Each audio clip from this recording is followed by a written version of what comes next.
This is your WXCO Daily News Roundup for Bull Falls Radio, 98.9 FM and 1230 AM in Wausau.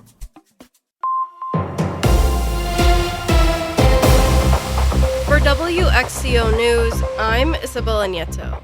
Governor Evers has signed into law a bill aimed at banning phone use in schools. Shali Pittman has more. Under the new law signed last Friday, public school boards have until next July to adopt a policy banning cell phones in class. It's a popular issue across the partisan divide. A Marquette Law School poll in June showed overwhelming support for curbing phones in schools. 89% of voters said they shouldn't be used during class. 72% of voters supported banning cell phones throughout the school day. That matches a national survey from the Pew Research Center also in June, which found that 74% of adults nationwide favored banning phones in middle and high school classrooms. Research from the Wisconsin Policy Forum shows that most schools already restrict cell phones in some way. Wisconsin has 421 public school districts. Of the 309 who responded to a state survey, about 70% of districts only allow cell phones in common areas. About 20% fully ban phones.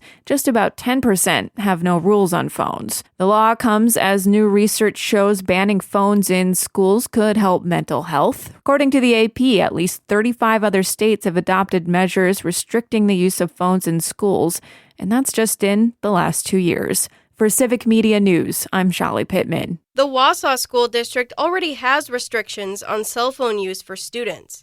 According to the district's parent-student handbook, students can have their cell phones with them, but can't use them during class. They have to be stored in their backpacks. They can use them before and after school, during their lunch break, in between classes, during after-school activities, or at school-related functions. But if they are caught using them during class, they must turn their phones in to the main office. As temperatures drop for the winter, the federal government shutdown is also impacting programs meant to help Wisconsin residents manage their energy bills. The Federal Energy Assistance Program provides millions of dollars for Wisconsin residents each year to stay up to date on their bills. That funding is critical at this time of year when the winter heating moratorium goes into effect. During the moratorium, utilities companies cannot shut off heating services for non-payment, but they are not required to restart services that were cut off prior to the moratorium.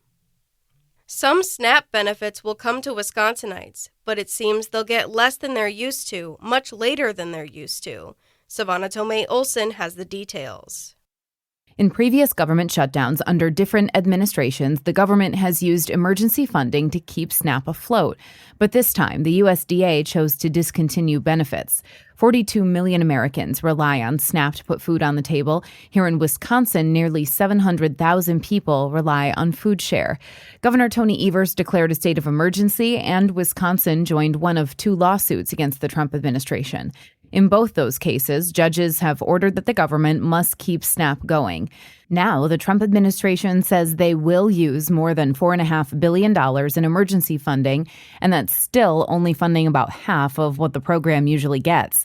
And people are expecting payments on November 1st.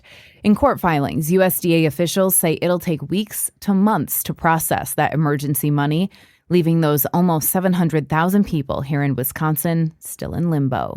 For Civic Media News, I'm Savannah Tomei-Olson. Wausau Mayor Doug Dinney last week released what he calls a, quote, veto-proof plan to save 4 firefighter positions and avoid a tax hike. The 4 firefighter-paramedic positions are out of a total of 12 positions funded by federal grants set to expire next year. Dinney's proposal would save those 4 positions through a hiring freeze and targeted cuts, which include leaving 8 firefighter vacancies unfilled, cutting 1 police officer, ending a county parks management contract by the end of this year, and eliminating 3 administrative positions. City Council President Lisa Rasmussen told the Wausau Pilot and Review Dinney's proposal amounted to, quote, a collection of sentence fragments used to get people excited about numbers. The budget is expected to be adopted next week.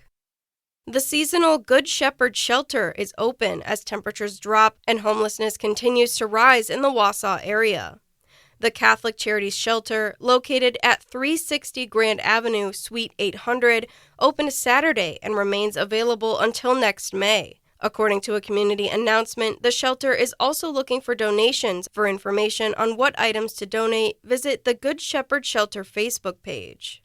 A food pantry in Mosinee collected over 1,000 pounds of food and hygiene items over the weekend. During a 2-hour drive on Saturday, Mosinee's Community Center of Hope collected items including canned goods like soup and beans, boxed dinners, and hygiene products like toilet paper.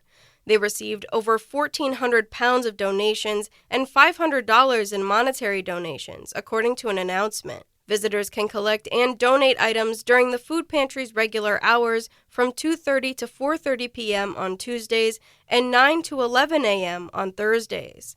I'm Isabella Nieto for WXCO News. A Bucks win at the buzzer. Hi, I'm Mike Clemens with sports. NBA, a Bucks victory thanks to a jump shot at the buzzer by Giannis Antetokounmpo. 117-115 over the Pacers. Doc Rivers says, though, Giannis is getting fouled every night and not getting the calls. I just think the way he gets officiated is not right. It's brutal, and hell, we can call a foul every time. Well, if you do, they'll stop fouling him. So, anyway, we won. The Bucks road trip continues tonight in Toronto against the Raptors. College hoops, number 24th ranked Wisconsin over Campbell University, 96-64. Marquette beat Albany, 80-53. NFL, a report says Packers defensive back Nate Hobbs will now miss time with a sprained knee, and tight end Tucker Kraft out for the season with a torn ACL. I mean, he's a hell of a player, hell of a teammate, hell of a guy. I'm bummed for him. I'm bummed for us. But now other guys are going to get an opportunity. That's Packers head coach Matt LaFleur with Sports on Mike Clemens. It is going to be partly cloudy today with a high in the mid to upper 50s this afternoon. Tonight, mostly cloudy. We're going to drop down to around 40 for an overnight low. Tomorrow, mostly sunny, a little breezy with a high of 53. I'm meteorologist Sean Cable. That's your WXCO Daily News Roundup from Civic Media. Subscribe to this podcast on Spotify, Apple, or wherever you find your podcasts. Find more news at bullfallsradio.com.